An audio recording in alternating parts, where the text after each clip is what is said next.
Usisahau kusubscribe, like na kucomment. Siku moja baada ya wananchi kushambulia mabasi yaendayo haraka maarufu mabasi ya mwendokasi kutokana na kinachoitwa kuchoshwa na ukosefu wa huduma, huku wananchi jijini Dar es Salaam wakilalamikia huduma zisizoridhisha kwenye usafiri wa mabasi ya mwendokasi, Rais wa Jamhuri ya Muungano wa Tanzania Dr. Samia Suluhu Hassan ameshusha rungu na kufanya mabadiliko kwa watendaji wa juu. Jana Jumatano, Oktoba mosi, mkuu wa mkoa wa Dar es Salaam Albert Chalamila alifanya ziara kushtukiza kwenye kituo cha Kimara kujionea kero na usumbufu wanaokutana nao abiria hasa nyakati za asubuhi. Kwa muda mrefu usafiri huo umekuwa na changamoto nyingi kiasi cha abiria kulazimika kujazana kwenye vituo na kugombea magari wanapofika vituoni hasa Kimara na Kivukoni.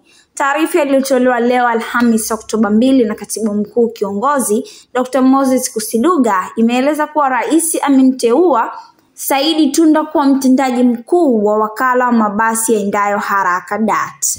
Tunda anachukua nafasi ya Dr. Asumani Kihamia ambaye uteuzi wake umetenguliwa kuanzia leo Oktoba 2, 2025.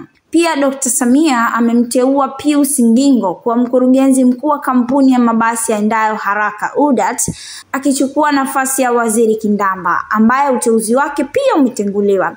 Taarifa ya uteuzi na utenguzi huo imetolewa wakati Waziri Mkuu Kassim Majaliwa akifanya ziara katika kituo cha mwendokasi cha Kivukoni na baadaye Kimara leo hii.